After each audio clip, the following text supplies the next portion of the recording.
आदरणीय सभापति जी,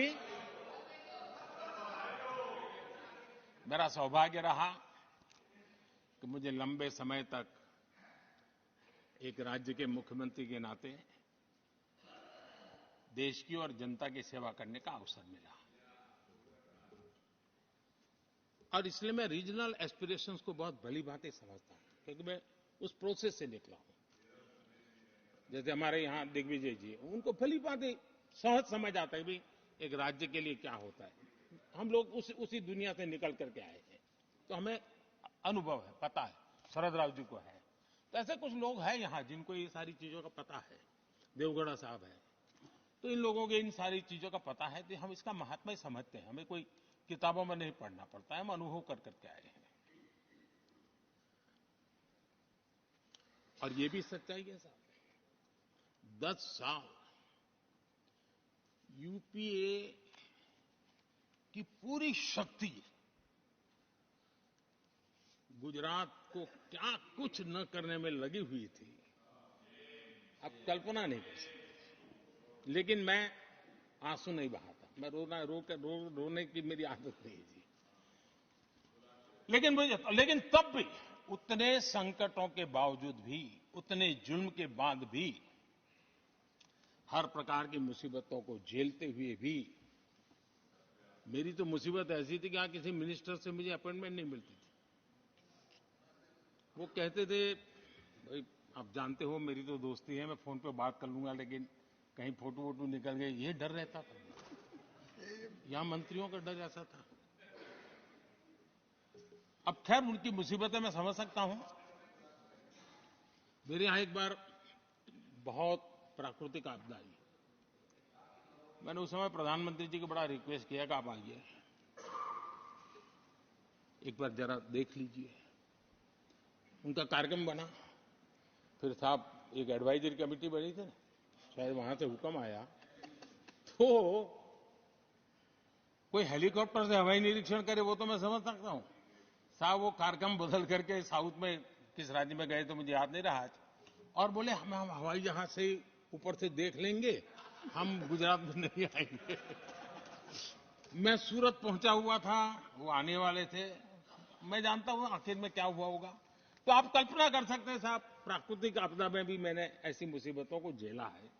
लेकिन उसके बावजूद भी उस समय भी मेरा मंत्र था, आज भी मेरा मंत्र है कि देश के विकास के लिए राज्य का विकास, भारत के विकास के लिए गुजरात का विकास, और हम सबको इसी रास्ते पर चलना चाहिए। हम राज्यों का विकास से ही राष्ट्र का विकास कर पाएंगे। इस पे कोई विवाद नहीं हो सकता है, कोई विवाद नहीं हो सकता है। और मैं आपको विश्वास देता हूं सभापति जी, राज्य अगर एक कदम चलता है तो 2 कदम चलने की ताकत देने के लिए मैं तैयार हूं।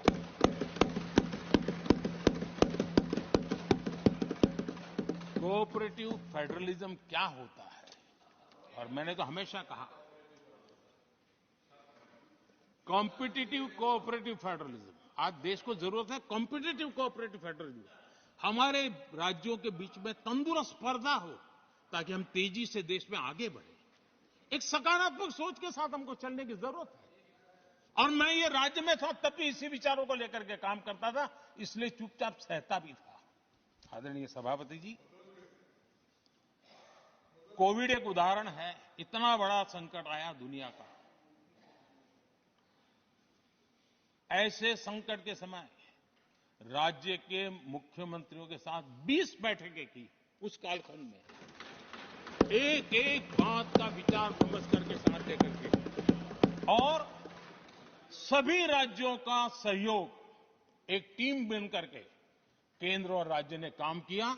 दुनिया जिस मुसीबत को झेल नहीं पाई, हम सब ने मिलकर के, किसी एक को क्रेडिट मैं कभी नहीं दूंगा, सब ने मिलकर के इस देश को बचाने के लिए जो हो सकता है, राज्यों को भी उसकी क्रेडिट लेने का पूरा अधिकार है। इस सोच में हमने काम किया। आदरणीय सभापति जी, G20 का आयोजन हम दिल्ली में कर सकते थे, हम दिल्ली में इन बड़े बड़े नेताओं के बीच रह करके सब कुछ क्या नहीं कर, पहले हुआ ही है। हमने ऐसा नहीं किया। हमने G20 का पूरा यश राज्यों को, दिल्ली में एक मीटिंग की तो राज्य में 200, एक एक राज्य को एक्सपोजर मिले दुनिया में। ये गलती से नहीं हुआ, योजना के तरीके से हुआ है। मेरे लिए किसकी सरकार है इसके आधार पर मैं देश नहीं चलाता। हम सब मिलकर के देश आगे बढ़ाना चाहते हैं, इस भूमिका से काम किया है। आदरणीय सभापति, हमारे देश में विदेश के मेहमान आते थे तो मेरे आने के बाद आ रहे थे, थोड़ा पहले भी आते थे। आज विदेशी मेहमान आते हैं तो मेरा आग्रह रहता है कि आपको एक दिन किसी राज्य में जाना चाहिए। मैं उनको लेते के जाता हूं राज्यों में, ताकि उनको पता चले कि मेरा देश यानी दिल्ली नहीं है, मेरा देश चेन्नई में भी है, मेरा देश बेंगलुरु में भी है, मेरा देश हैदराबाद में भी है, मेरा देश पुरी में भी है, भुवनेश्वर में भी है, मेरा देश कलकत्ता में भी है, मेरा देश गुवाहाटी में भी है। पूरे दुनिया को मेरे देश के हर कोने का एक्सपोजर मिले, इसके लिए हम कोशिश करते हैं। वहां की सरकार का सहयोग असहयोग इसके तराजू पर नहीं तोड़ते। एक ईमानदारी से इस देश के भविष्य के लिए पूरे विश्व मेरे भारत को जाने, इसके लिए हम इस प्रयास करते हैं। और मैं अभी भी 26 जनवरी को इतना बड़ा काम रहता है, सबको मालूम है। उसके बाद भी मैं 25 तारीख को फ्रांस के राष्ट्रपति को राजस्थान की गलियों में घुमा रहा था। मैं दुनिया को पता चले कि मेरा राजस्थान ऐसा